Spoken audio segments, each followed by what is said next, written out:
Bom, sejam bem-vindos mais essa aula, tá bom? A gente está aqui hoje dando continuidade aos livros históricos do nosso panorama bíblico, tá? Esse panorama bíblico que eu faço, o pessoal que dá aula de panorama bíblico mesmo, eles ficam bravos comigo, porque eu falo, não é um panorama que eu faço um resumo da obra. E o panorama, gente, normalmente ele é assim, essa primeira coluna e só. Tá? Autor, data, lugar, personagem, tema central da obra e acabou, né? E já vai para o próximo. Tanto é que em aulas normais o pessoal passa 10 livros assim em uma hora falando. A gente faz quatro, dependendo do livro a gente fez um. Porque eu já acho muito interessante quando eu não consigo não pontuar o que eu acho de mais valoroso na obra. Por isso que a aula acaba ficando é, a gente gasta mais tempo, só que ao mesmo tempo vocês saem com mais informação dessa aula, tá? É por isso que eu faço desse modo, tá bom? Então hoje, 1º e 2 Samuel, autor, a gente não sabe quem escreveu, tá bom?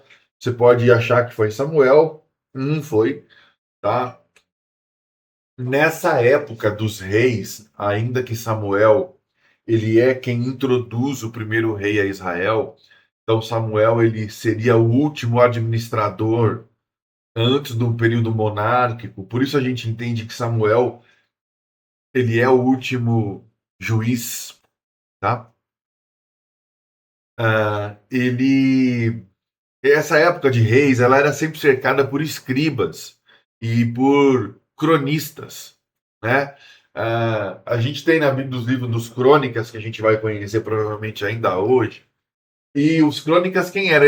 Os cronistas quem eram? Eles eram profissionais contratados pela corte para registrar eventos que aconteciam naquele reinado, tá? Então, a, muito provavelmente o livro de 1º e 2 Samuel, ele é tes- testificado por esse tipo de gente, tá? Que decidiu registrar, né? Talvez os cronistas do próprio rei Saul começassem esse trabalho de testificar o que havia acontecido, tá? É bem provável que fosse também os cronistas do rei Davi pelo caráter da obra, tá? Vamos lá, gente. Então, isso acontece quase 1000 anos antes de Cristo, tá bom? Os lugares, isso acontece. Lembra que eu mostrei para vocês na semana passada um mapa da distribuição dos territórios, né? Então, os lugares que acontecem é Benjamim, Efraim, a Filístia e Judá. Vamos voltar aqui para vocês verem, tá? Efraim, Judá, Benjamim acontece um pouquinho mais aqui ao meio, tá bom? Também nessa região central alta, tá? E a Filístia é essa região aqui, tá bom? Aonde habitam os filisteus, né? Que hoje nós conhecemos como Palestina, a faixa de Gaza aqui, certo? Você vê como é interessante conhecer a distribuição das tribos, porque isso mapeia os eventos para a gente. A gente já sabe que 1º e 2 Samuel acontece em redor de Jerusalém, que é a parte alta da nação, certo? E aonde essas tribos ficaram então distribuídas, né? O propósito do livro: trabalhar a fidelidade de Deus, garantindo o reinado de Israel com Samuel, Saul e Davi, apesar da infidelidade do povo. Lembra, gente, não há um período interessante em que o povo foi fiel, tá? A gente acabou de passar pelo Êxodo e a gente viu que o povo foi fiel por 15 minutos, certo? A gente passou por Números e viu que o pessoal se aproximou da serpente de ouro, de serpente de bronze, tá? A gente entrou na Terra Prometida, a gente entrou na conquista e a gente percebe mesmo assim que 2,5 tribos não querem participar daquilo que Deus mandou. 2,5 tribos não querem participar. E agora a gente está aqui vendo mais uma vez que Samuel tem que lidar com um povo infiel. Tá? Ah, lembrando que lá atrás o povo já começou a pedir um rei. E aqui é onde Samuel avisa: olha, se vocês querem um rei, saiba que esse rei vai tomar o trabalho de vocês como trabalho escravo. Saiba que esse rei vai pegar as filhas de vocês e vai levar para os seus haréns. Saiba que esse rei vai impor um imposto para vocês assim assado. Saiba, e o povo mesmo assim decide que é um rei, tá? É nesse livro que conta a história de Ana e Eucana, né? Ana é uma mulher estéril, Eucana, seu marido, ela roga ao Senhor para que concebesse e que ela ia então santificar o filho, consagrar o filho, né? Nasce Samuel. Samuel vai morar na casa do profeta Eli, que morava no templo, tá? E lá ele ouve nas suas madrugadas Samuel, Samuel, ele vai até o quarto do profeta Eli. Samuel, aí ali então que ele instrui Samuel e Samuel responde: Fala, Senhor, que teu servo ouve. É nesse livro que acontece. É nesse livro que os filisteus vencem os israelitas, né? E eles levam embora a Arca da Aliança, tá? A Arca da Aliança, que na volta da Arca, Uzá tenta segurar a arca e é morto, mas os filisteus conseguem levar uma arca que os hebreus não conseguem trazer de volta. Olha que loucura. Os filisteus conseguiam levar uma arca que os hebreus não conseguiam trazer de volta, né? Os israelitas pedem um rei. Ah, é melhor obedecer do que sacrificar. Vocês sabem qual é o contexto dessa fala, não? O contexto dessa fala é o seguinte: é, Saul já é rei nesse momento. Eles invadem uma terra e lá é dito para que eles matassem os amalequitas. A Flá tá lembrando que é os amalequitas, eu não lembro direito, mas eu. E Deus envia, diz que eles deveriam matar tudo, inclusive os bois e touros, e não trazer de volta nenhum tipo de espólio, ou seja, não roubar o ouro, a prata daquela terra. Era para deixar tudo lá. Saul, o que ele decide fazer? Ele decide trazer bois e touros e trazer ouro e oferecê-los em sacrifício ao Senhor.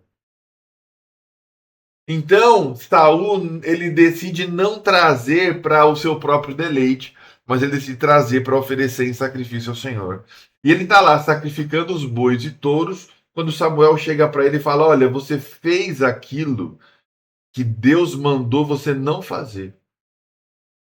E você trouxe para sacrificar ao Senhor coisas estrangeiras que Deus ordenou que você não trouxesse.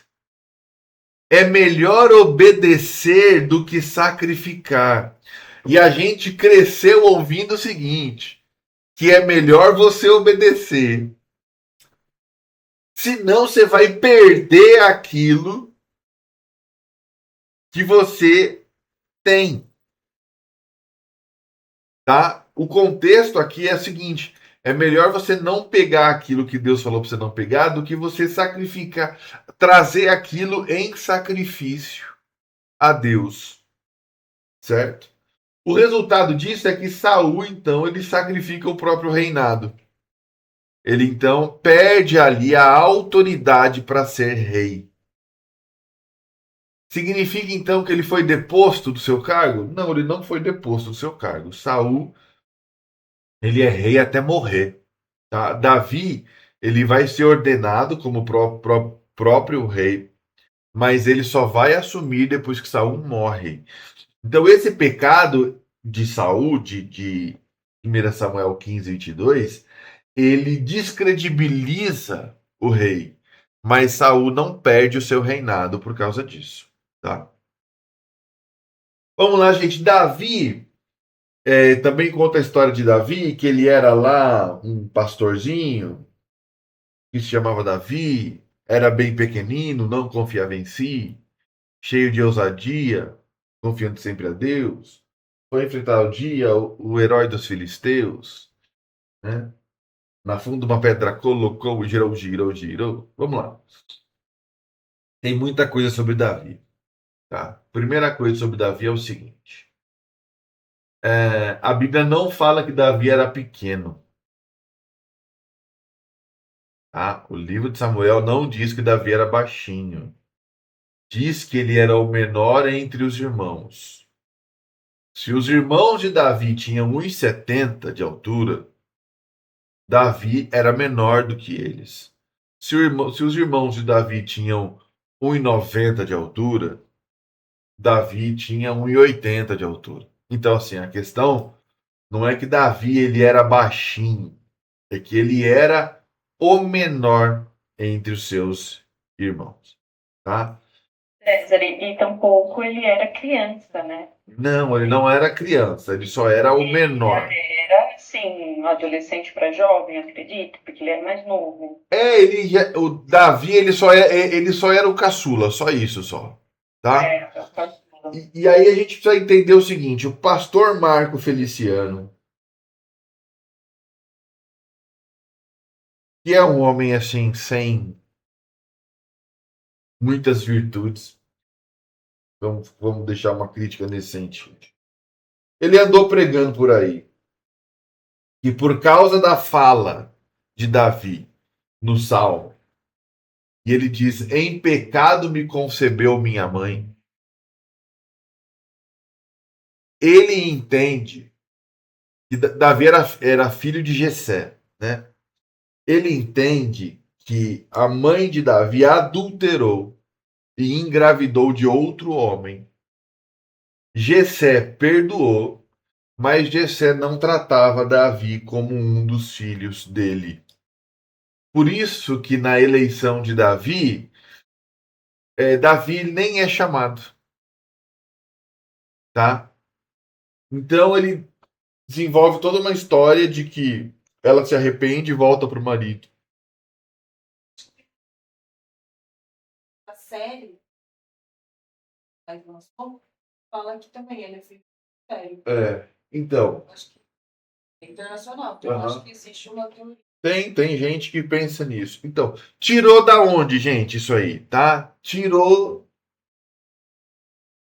de algum lugar, para não falar, mas não tem material para falar isso, tá? A gente não tem material para falar isso, tá? Honestamente, isso é uma dramatização que a gente não tem material para desenvolver isso aí, não, tá bom? Então vamos lá. Davi, quando enfrenta Golias, ele usa a armadura do rei não lhe cabe, tá? A armadura de Saul não lhe cabe. Saul, ele foi escolhido porque ele era um homem grande e forte, porque ele falava bem, porque ele se comunicava bem, porque ele era um grande guerreiro. Por isso que Saul é escolhido como rei. O povo, então, escolhe Saul porque ele tinha uma aparência imponente e Davi não tinha essa aparência imponente. Então, quando ele tenta usar a armadura do rei, ele não consegue, então ele vai sem a armadura mesmo, tá? O que acontece é o seguinte: quando ele chega para enfrentar Davi, ele vai até um riacho, ele escolhe então pedrinhas, né? Aí entra uma teoria judaica nesse sentido que Davi ele não mata só Golias, ele mataria também outros 4 gigantes, tá? E Golias não estava sozinho. Ele mataria outros 4 gigantes. Então vamos lá. Ah, isso conflita com o texto quando o texto impõe uma luta de herói dos filisteus contra herói dos israelitas, tá? Por que que a gente não fala herói dos judeus?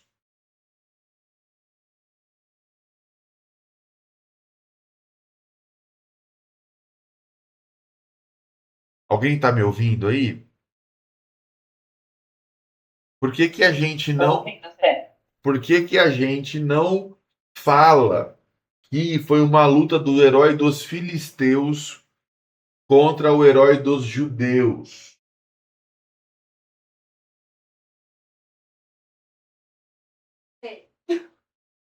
Não sei. Pensa um pouquinho.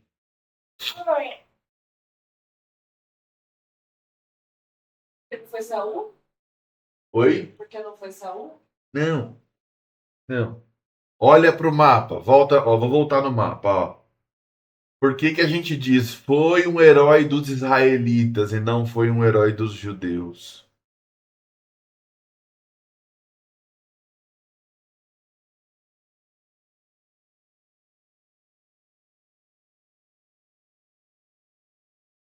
Então, vamos lá, vou explicar para vocês, tá? Porque nesse momento da história não existia judaísmo.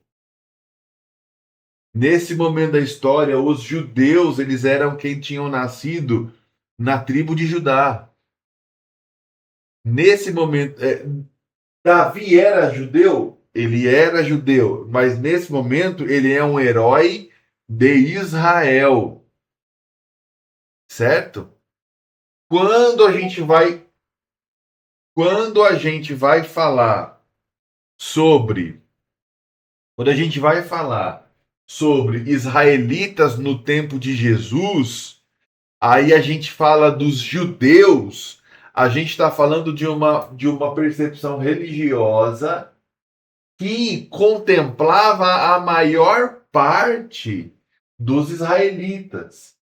Então, hoje, quando a gente fala os judeus, a gente está falando dos homens e mulheres de Israel que seguem o judaísmo. Naquela época não era assim. Eles ainda eram os hebreus que agora tinham terra. Eles ainda eram os hebreus que agora tinham terra. Então, eles são os israelitas. Quando a gente vai falar sobre os judeus, a gente está falando então de um povo que seguia a religião dos israelitas, certo? E esse povo não tinha se misturado com outras nações. Entendem isso? A gente vai começar a tratar israelita como judeu só depois do cativeiro da Babilônia. Até lá, israelitas. Até lá, hebreus. É o povo que fala hebraico, tá? O César, na época de Jesus, Jesus falava hebraico? Não, Jesus falava aramaico, que é uma evolução do hebraico, mas já não é o mesmo idioma, tá bom? Então, Davi, ele é o herói dos israelitas, tá? Então, essa teoria de que haviam mais gigantes para ser enfrentado, a Bíblia não diz, isso é um material fora bíblico, é uma outra tradição que vai trazer essa possibilidade. Isso fere o texto bíblico. Sim, porque o acordo era um herói contra outro herói. E pronto, tá? César, Davi era gay, porque ele amou a Jonatas e Jonatas amou Davi como a sua alma. E pior, Davi vai falar que o amor de Jonatas era melhor do que o amor das mulheres. Caramba, então Davi, que era baixinho e ruivo, ainda compartilhava as partes que não deveria. Então, tem teorias interessantes sobre isso. O movimento LGBT abraça isso como uma verdade absoluta e é só um erro de interpretação. Então, interpretando uma linguagem de 1000 anos antes de Cristo, ou seja, 3000 anos atrás, e estão interpretando essa linguagem como de hoje, tá? Jonatas, ele era filho de Saul. E contra o próprio pai, ele identifica que Davi era genuíno e que o pai não era. E Jonatas, então, ele, aborrecendo pai e mãe, ele se aliança a Davi, porque Davi lhe salva a vida. E Jonatas salva a vida de Davi. Então Jonatas prefere trair a sua linhagem real. Jonatas abre mão de ser o próximo príncipe de Israel. Quer dizer, Jonatas era príncipe de Israel. Ele abre mão de ser o próximo, de lutar pelo seu lugar de rei de Israel, porque ele reconhece que sobre Davi há a direção de Deus. E ele ama Davi como a sua alma, porque ele abre mão de amar o próprio pai como rei para amar o cunhado como rei. Tá? Então, Jonatas, ele era casado, ele era o pai de quem? Quem é o filho de Jonatas? Você lembra? É um nome bonitinho. Mefibosete. Mefibosete, certo? Jonatas é um homem casado, um homem adulto. Davi é um homem casado. Davi é casado com Mical. Ele é casado com a irmã de Jonatas. Tá? Olha que interessante. Vamos supor, então, que Davi e Jonatas tivessem tido uma paixão homossexual. Certo? Vamos supor. Eles estariam ilesos de viver isso? Talvez não. As completudes da vida, talvez, talvez tivessem passado por isso. Vamos supor. Quais seriam as implicações disso? As implicações disso é que é o seguinte: eles eram casados. Eles seriam, então, homossexuais ou homoafetivos. E eles seriam adúlteros também. Não que para Davi esse fosse o maior dos problemas. Porque Davi se torna adúltero daqui 5 minutos. Mas ele se torna adúltero com outro homem.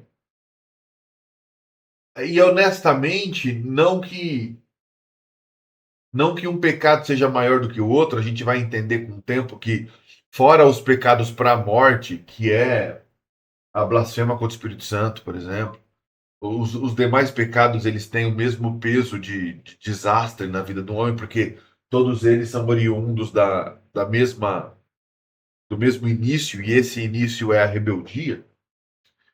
Embora isso aconteça, isso não combina com a história toda de Davi, nem com a história toda de Jonatas, tá? Isso tudo é uma figura de linguagem em que o homem que decidiu te amar e a quem você decidiu amar a ponto de salvar-se mutuamente era o homem mais improvável possível, porque ele era o filho do oponente. Tá? E talvez Davi nessa época ainda não era rei. E talvez nessas condições, se assim fosse, ele não seria apedrejado? Apedrejado, eu acho que ele seria decapitado, né? Assim, É. pena de morte por não ser rei. No caso do Pedro, ele foi rei, traiu, enfim, teve Você está falando pelo adultério. adultério. Tá. Não, mas estou falando antes dele ser rei. Se ele Certo. tivesse tido um caso real com Jonas, Ele seria apedrejado. Apedrejado. sim. Sim. Ele teria sido morto pelos dois problemas: pelo pecado do adultério e pelo pecado de ter cometido o crime de Sexual, né? homossexualidade, que na época era banido com morte, era um problema de morte, né? Vamos lá, Samuel morre, tá? Samuel morre, e depois da morte de Samuel, Saul está desesperado por uma instrução. Ele procura a Sibitina de Endor, a médium de Endor. Ele vai lá, ele vai disfarçado, ela não o reconhece, ela reconhece ele só depois. E ela manda ele embora. E lá, ele diz que quer ver o profeta Samuel. E ela narra de que ela vê um homem que sobe das profundezas da terra, velho, e ela dá características. E Samuel então diz, e Saul diz: é Samuel. E aquele homem questiona: por que você me manda me chamar? Eu estou no meu descanso e não sei o que, tal. E tudo aquilo que estava acontecendo e viria a acontecer o Espírito diz para Saul através da médium de Endor. Então vamos lá. Saul não viu o Espírito. Saul não ouviu o Espírito. Quem viu foi a médium. Pergunta para vocês. Era Samuel ou não era Samuel? A Flávia acha que não. Era. Você acha que não? Eu acho que não é. Por quê? Porque, primeiro, ele não vê quando ela descreve ele, que ela tá vendo. Ele presume, e o que ele diz também, que ele entrega, eu acredito que não tenha sido da parte de Deus. Foi algo que aconteceu, mas não acredito que tenha sido da parte de Deus. Então, isso fere um princípio lá do Deuteronômio, do Levítico, que é não consultar os espíritos dos mortos, tá?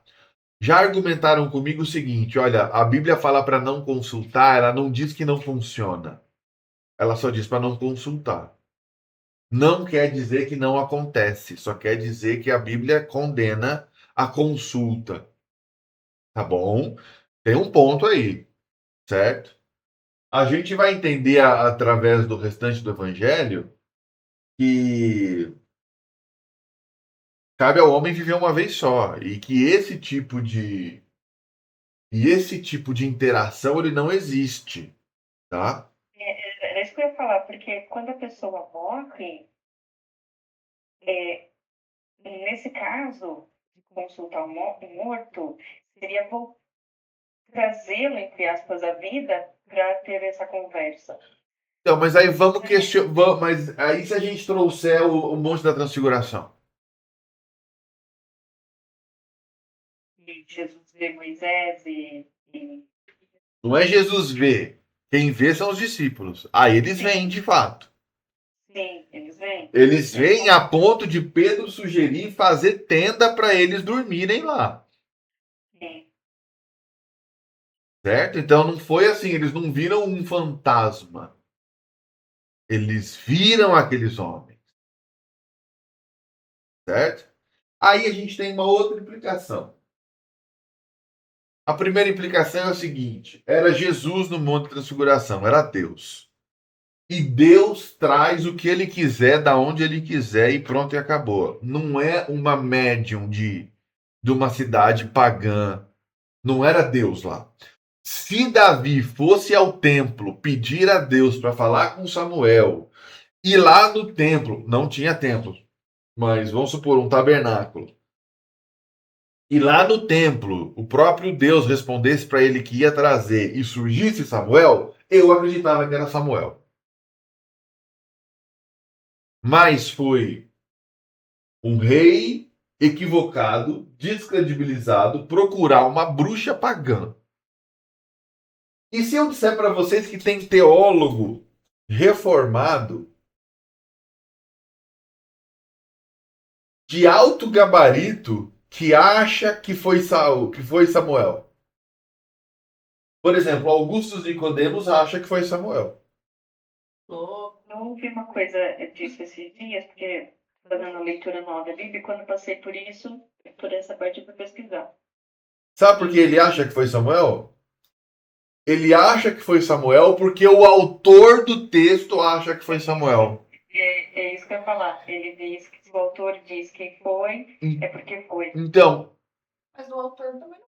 Então, só que assim, ele parte do princípio seguinte: como a Bíblia é divinamente inspirada, a Escritura é divinamente inspirada, não teria ali uma frase dizendo era Samuel se não foi Samuel. Acontece que o autor ele diz que Saul disse que era Samuel, tá? E a partir dali o autor descreve a fala de Samuel como se fosse Samuel, a partir da interpretação do rei, tá? Entretanto, eu honestamente acho que isso é só um preciosismo sola escritura. É você pegar o sola escritura e levar a sola escritura como a Bíblia não tem erros. Em qual sentido? Em sua mensagem. Mas ela narra os erros de Saul, por exemplo. E esse foi um erro de Saul. E esse erro de Saul tem uma consequência. Só que o pessoal que é só a escritura na veia, eles vão defender isso simplesmente porque o texto está dizendo. Eles não vão fazer uma análise de lógica disso, nem lógica escriturística, nesse texto, certo? Agora, o mesmo Augusto Nicodemos que diz que, porque está escrito que Saul achou que era, então era, ele é, porque o texto diz, ele é o mesmo que vai defender batismo de criança numa Bíblia que não tem um texto que diz peguem os bebês e batizem os bebês. E ele vai defender isso. Então, assim, honestamente, algumas defesas elas são porque eu quero e pronto, e acabou. Tá? Qual é a base bíblica para defender que era Samuel? Ah, porque o texto diz. Não. O texto diz que Saul achou. O texto está narrando. O texto está narrando. É um texto narrativo e ele não é normativo. Ele é narrativo. Então está narrando, tá? E outra coisa, as instruções que Saul recebe de Samuel dão tudo errado na frente. Então é óbvio que não é Deus que mandou Samuel ali, tá bom? Saul morre, tá? Vocês lembram dos eventos da morte de Saul? Sim. Conta aí pra nós. Ele se matou, né? É, ele se matou. É isso mesmo. Depois, mais pra frente, vem uma pessoa e diz para Davi que, na verdade, Saul estava agonizando. E nessa agonia, o rapaz que leva as espadas de Saul já estava morto, que ele também se lançou sobre a espada, mas que Saul não necessariamente morreu naquele instante. Ele ficou agonizando e daí ele vai lá e mata Saul. Daí Davi vai lá e mata ele. Mata o cara. É. Segundo Samuel, Davi fala do amor de Jonatas melhor que das mulheres, já tratamos esse assunto. Davi se torna rei, tá? Abre em Atos 13, 22 aí, por favor.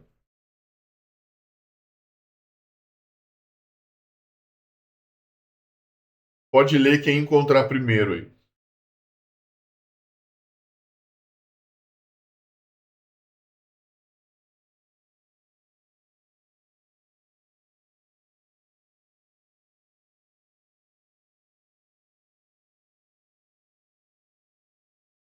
Uhum. Depois que tirou Saul, Deus pôs Davi como rei e disse isto a respeito dele. Encontrei em Davi, filho de Jessé, o tipo de pessoa que eu quero e que vai fazer tudo o que eu desejo. Isso é a nova tradução, a linguagem de hoje. Joia, vamos lá. Encontrei Davi, filho de quem? Filho de Jessé. Não é filho de um adultério, não é filho de tal. Por quê? Ah, mas Deus não poderia considerar? Olha, Deus vai falar sobre Batseba. A Bíblia vai falar sobre Batseba para sempre, como sendo a mulher de Urias, que Davi matou, tá? A genealogia de Jesus, acho que em Mateus, se não, acho que em Mateus ou em Lucas, vai estar lá assim. E, e Davi desposou Batseba, mulher de Urias, que Davi matou. E aí nasceu Salomão. E aí nasceu, entende? Vai estar assim. Se Davi fosse filho de um adultério, o próprio Deus deixaria isso claro, tá? Não é o fato. Tá? E a possibilidade de ser de Jessé, mas com Se fosse filho de Jessé com outra mulher, tipo um Jon Snow, né? bom. Isso teria bem menos peso na cultura da época. Ele seria filho de Jessé e pronto, acabou. Porque isso que era importante, tá? Isso que era importante. Tanto é que os filhos que Jacó tem com Zilpa, tem com ou as servas, são contados como filho de Jacó e pronto, acabou. Eles são as 12 tribos e pronto, acabou. Certo? Vamos lá. A volta da arca para Jerusalém, vocês lembram dos eventos disso? Não. A arca sai de Jerusalém, vai para a terra dos filisteus, começa a causar muito dano lá. Eles começam a perder muitas coisas, gente morrendo, as coisas dando errado. E eles então querem levar a arca embora. Eles conseguem então resgatar a arca e a arca fica parada na casa de um homem chamado o o Obed Obed Obed-Edom. Obed-Edom. E na casa de Obed-Edom, a arca faz o efeito contrário, porque nos filisteus colocaram a arca da aliança no mesmo ambiente em que estava a estátua do Deus dos filisteus. Dia seguinte, eles chegam lá, a estátua do Deus dos filisteus está prostrada diante da arca. Maior prova do poder de Deus. Depois disso, a arca vai para a casa de Obed-Edom e ali a casa de Obed-Edom é abençoada. Certo? Davi vai para lá, vai trazer de volta a arca da aliança. O que ele faz? Coloca numa carroça e desce o morro. Numa brincadeira dessa, a arca vai cair porque um boi tropeçou. Alguém, vocês lembram o nome desse alguém que vai lá colocar a mãozinha? Eu, sei. Seul é a capital da Coreia. Não, GU, eu falei. Ó, eu falei o nome de um deles já hoje na aula. Aham. É só pesquisar no Google antes. Você quer ler o livro inteiro? Não, é no capítulo 6. Vai. Vamos, gente. Tá? Usar e Aiô. Foi o. Eu falei usar. Ah, Eu já tinha falado usar, tá? E eles vão tentar segurar, morrem. E aí o que Davi faz? Hã? Ele fica com medo, né? É, sim, isso é o que ele sente. O que ele faz? Ele decide carregar a Arca da Aliança do modo certo. Os levitas, né? Eles chamam os levitas, que vão carregar a arca, e a cada distância eles param, sacrificam ao Senhor, louvam ao Senhor e seguem. E eles vão fazendo isso até levar a Arca da Aliança para onde? Pro tabernáculo? Não, o quintal da casa do Davi. Ele faz uma tenda lá, né? E ele vai e faz uma tenda chamada Casa de Davi. Aí se estabelece a música como elemento de louvor no culto. Por quê? Davi ordena que os levitas então façam uma seleção de horas, uma escala, e ali os músicos cantam e tocam 24 horas por dia na casa de Davi. Tá bom? E ali se estabelece, então, essa escala de louvor e adoração, de louvor e de oração. Tá bom? Maravilha!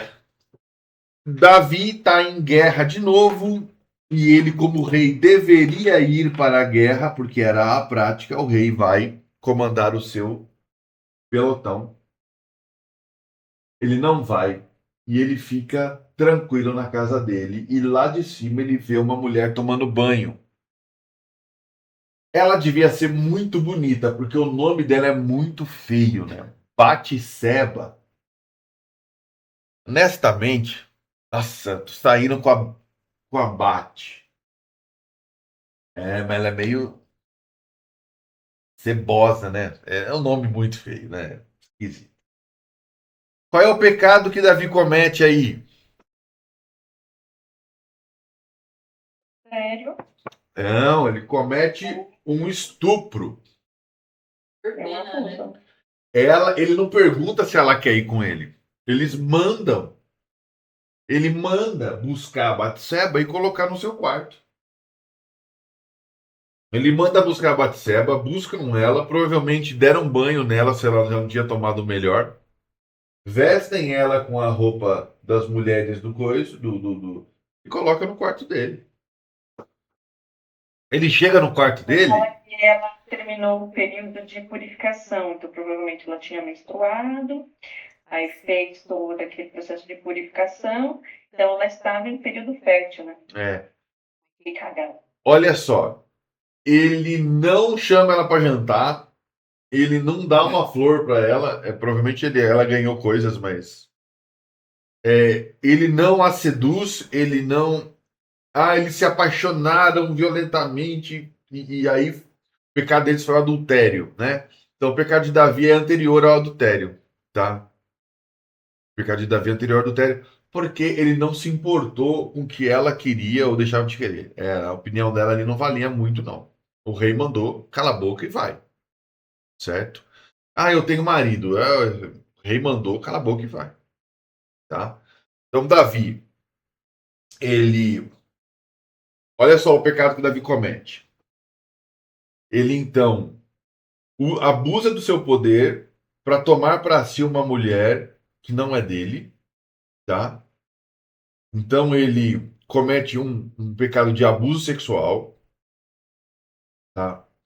Ele, descobrindo que ela estava grávida, manda chamar o marido dela de volta e ordena a Uzias que ele se deite com a sua mulher. Ele diz o seguinte: eu estava em batalha, meus irmãos estão lá lutando e morrendo por Israel, eu não posso me deitar. Quer dizer, o cara é honrado ainda, o marido é honrado ainda, toma a atitude correta, volta para o seu pelotão. E Davi então ordena que ele seja colocado na linha de frente para matar. A ordem de Uzias se deitar com Batseba é para que ele assumisse a criança depois, como sendo dele. E isso fica descarado que não, tá? Então, o homem segundo o coração de Deus, ele foi um cara que, no primeiro livro de Samuel, para provar o seu valor para Saul, e porque ele já tinha matado Golias, né? Para provar o seu valor para Saul, Saul pede que ele mate 100 filisteus e traga o prepúcio do filisteu, ou seja, a pelinha do pênis. Saul pede isso para Davi. Davi vai lá e traz de 200 filisteus. E eu não sei que gosto é esse que eles tinham em matar os outros e arrancar a berola. Mas é isso. O César, isso é narrativa normativa, é narrativa. O que Deus tem com isso? Não tem nada a ver. 200 homens morrem para Saul mostrar o seu valor para um rei ímpio. É assim. E esse sangue está na mão de Saul, na mão de Davi. É por isso que Davi não constrói o templo. O projeto está pronto. Quando Davi vai começar a construir o templo, Deus diz não, porque a sua mão está suja de sangue demais. Davi era sanguinário. Não foi só o sangue do marido de Batseba. O sangue de filisteus que ele matou desnecessariamente. Eu não diria o sangue de Golias, porque o sangue de Golias foi justo, foi para libertar o povo de uma opressão dos filisteus. Mas o restante é absolutamente desnecessário. Está na mão de Saul também o sangue de Aminon e a pureza de Tamar. Na mão de Davi, perdão. Na mão de Davi. Porque Aminon estupra Tamar e Davi não faz nada. E Aminon e Tamar eram irmãos, de mães diferentes, mas irmãos. Filhos, os dois filhos de Davi. Com mães diferentes, mas filhos de Davi. Absalão, então, ele vai e mata Aminon. Absalão era filho de Tamar, de mãe e pai, né? Ele é irmão de Tamar. Irmão de Tamar. Absalão vai e mata Aminon. E Davi não faz nada. Davi foi um péssimo pai. Um péssimo em todos os sentidos. Absalão vai perseguir Davi enquanto Davi foge. Davi se alia com filisteus. Davi se alia com reis ímpios. E da Batseba morre, né? O bebê da Batseba morre. Depois que vem. Salomão vem só depois. O bebê da Batseba morre. Davi fica em pranto lá para o menino sobreviver. Na hora que ele morre, ele fala: acabou. Acabou, ele levanta, sacode a cinza da roupa e vai tomar banho e vai comer. Aí até pergunta, nossa, mas você vai comer? Ele fala, o menino morreu, não adianta nada. Tá certo. Tudo bem. Tá? Não quer. Interessante é que mesmo sendo Batseba um erro na vida de Davi, que o levou a coisas gigantescas e tal, a continuação do reinado de Davi, que deu origem a Jesus, é através de Batseba e não através de Mical e não através de outras esposas de Abigail. Deus continua a sua obra por caminhos muito interessantes, tá? A genealogia de Jesus então tem um adultério. A genealogia de Jesus tem uma prostituta, Raabe. A genealogia de Jesus tem assassinos. A genealogia de Jesus, a genealogia de Jesus tem Ruth safadinha. A genealogia de Jesus tem tudo isso. E Deus escolhe esse caminho. Isso é muito interessante. Muito interessante. O caráter de Deus ele é magnífico, porque Deus não nos abandona por causa do nosso pecado. Maravilha? Maravilha. A gente podia uma hora falar sobre o Salmo 51, que é o arrependimento de Davi. Lógico que isso só acontece depois do profeta Natan esfregar na cara dele, porque ele não queria ver. Davi não queria ver o seu pecado. O profeta Natan tem que contar uma historinha para ele envolvendo cabras e dois homens em disputa. E Davi então se enfurece contra o cara da cabra, mas não se enfurece contra si mesmo. Tá? Natan, contra qualquer bom senso, vai e esfrega na cara do rei o próprio pecado. Certo? Gente, a gente vai continuar aqui, mas você vê que não é um panorâmico, né? A gente, panorâmico era 5 minutinhos. A gente vai mais fundo. Vamos tentar ser um pouco mais rápido aqui, tá bom? Primeira e Segunda Reis, autor desconhecido, muito provavelmente cronistas do palácio, tá? Pessoas que ficavam registrando. Como é que a gente sabe que isso acontece? O livro de Esther narra que uma noite, sem conseguir dormir, o rei Assuero pede para o seu cronista ler os feitos do rei. O cronista, então, abre o rolo, abre o livro e começa a ler. E lá conta de Mardoqueu, que então descobre um trama contra o rei e salva o rei. Por isso que então Mardoqueu se aproxima da corte, se torna um homem importante e pode ajudar a sua sobrinha Esther a salvar o povo. Entende? Então a Bíblia vai contar sobre esses profissionais.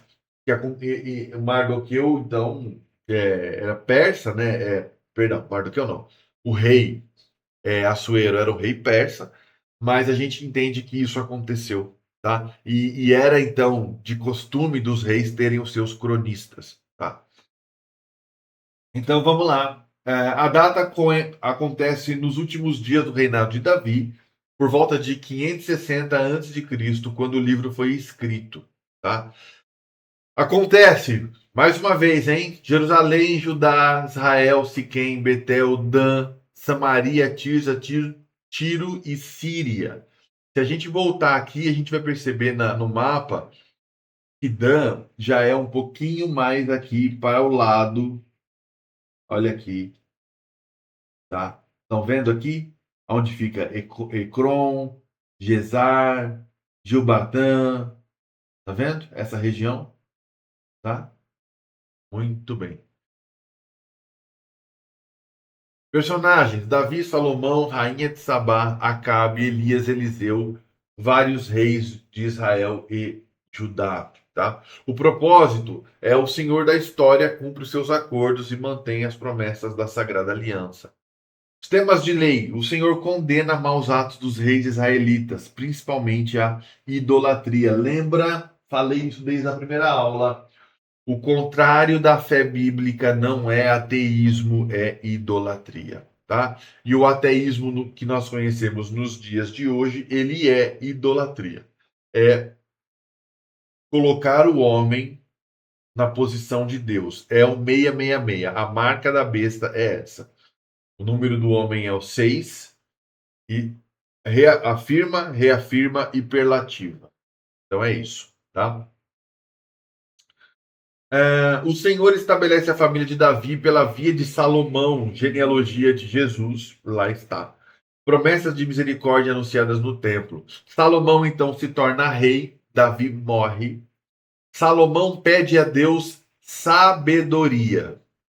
E Salomão foi o sábio mais idiota da história da Bíblia, tá? Um cara que ele não podia ver um decote, não podia ver um tornozelo, que ele então se corrompia. Ele, né, traz para Israel princesas de reinos então que ele se aliou e ele enche a sua casa de mulheres e essas mulheres sentem falta da sua terra natal, elas sentem falta dos seus deuses e Salomão, um homem que conhecia a Deus, autoriza essas mulheres a construir templos dos seus deuses em toda Israel.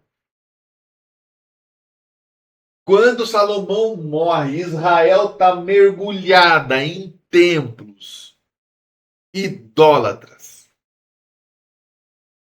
Tem um cara, tem uma frase que fala assim, uns 10 minutos, filho. Tem uma frase que fala assim, ó, eu entendo Adão. Entendo Adão, porque você consegue dizer não para uma mulher pelada? Essa é muito engraçado.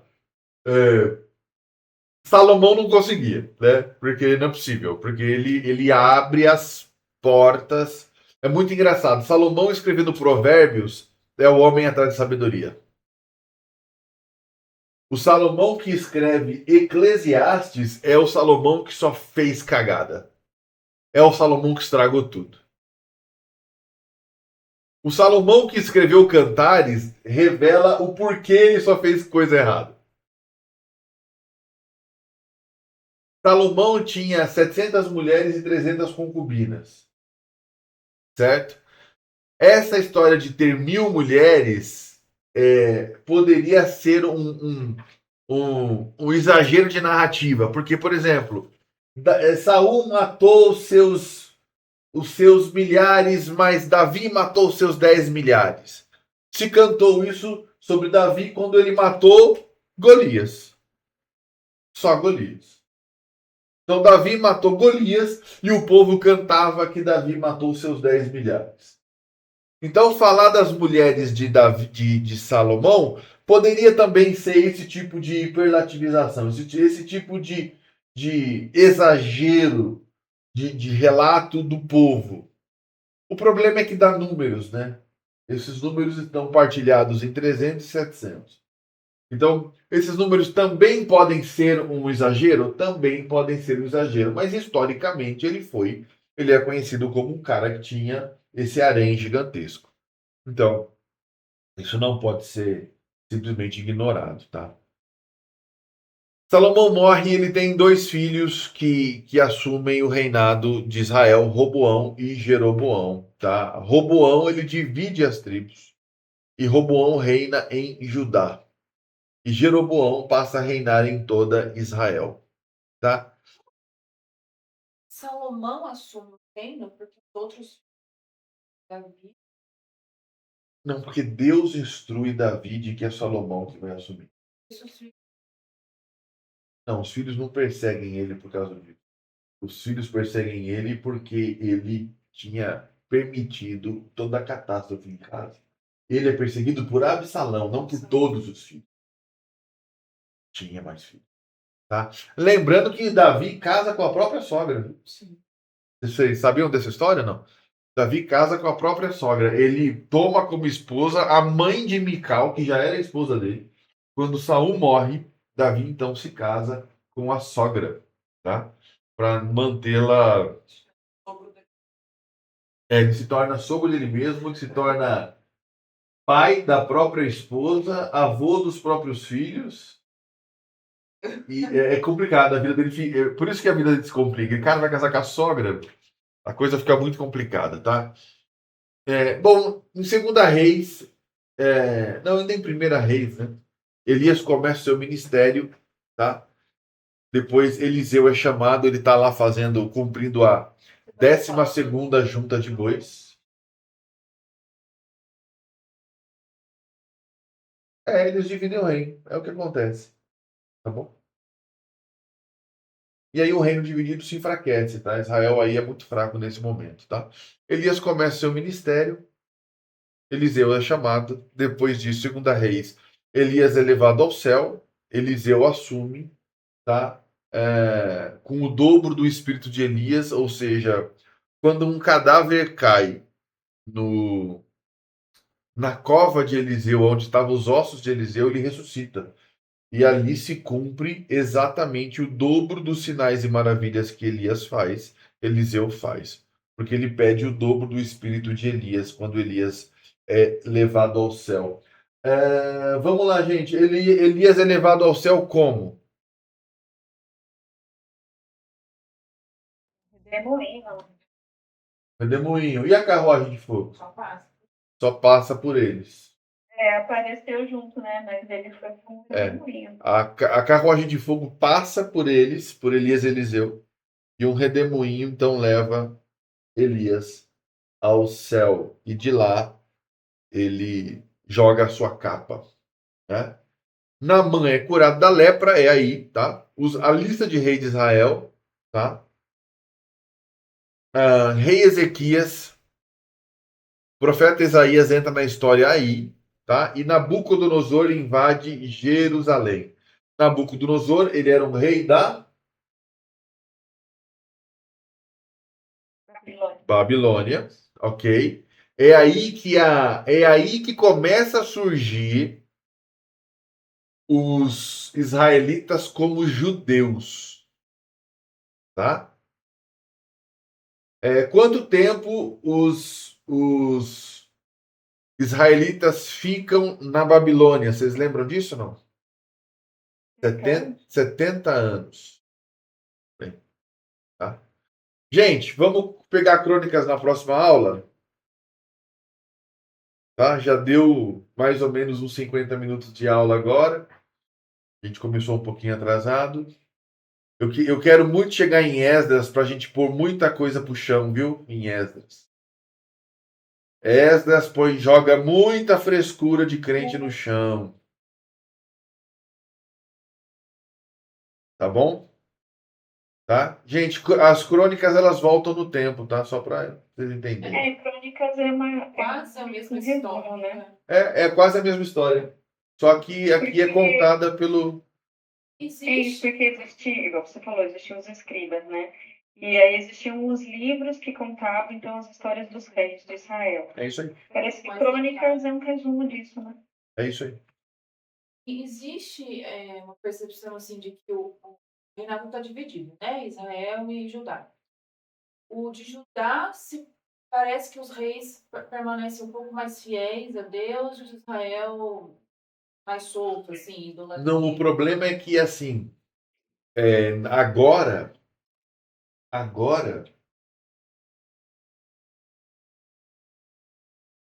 Jerusalém, a partir de agora, Jerusalém está um caos. Tem reinado. Foi todo mundo levado para Babilônia. Está um caos. Não, mas antes disso, onde rei que passou? é que aquele monte de rei que passou antes, eles reinavam sobre toda Israel, não sobre Judá. Eles eram rei de Israel. Davi é rei de Israel, ele não é. Ele reina a partir de Jerusalém. Jerusalém está ali em Judá, muito próximo de Benjamim, muito próximo de Dan, muito próximo de Efraim. Entretanto, ele é rei de toda Israel. Sim, foram os filhos de Salomão que dividiram. Os filhos de Salomão dividiram. Dividido o reino, aí Nabucodonosor vem. Tá? Que contando a história, você lendo assim, parece que os reis de Judá, né, da sucessão assim, permanecem um pouco mais fiéis a Deus e tudo. Os de Israel já vão mais virtuados. Isso acontece mesmo. Tá? Isso acontece mesmo. Isso acontece mesmo.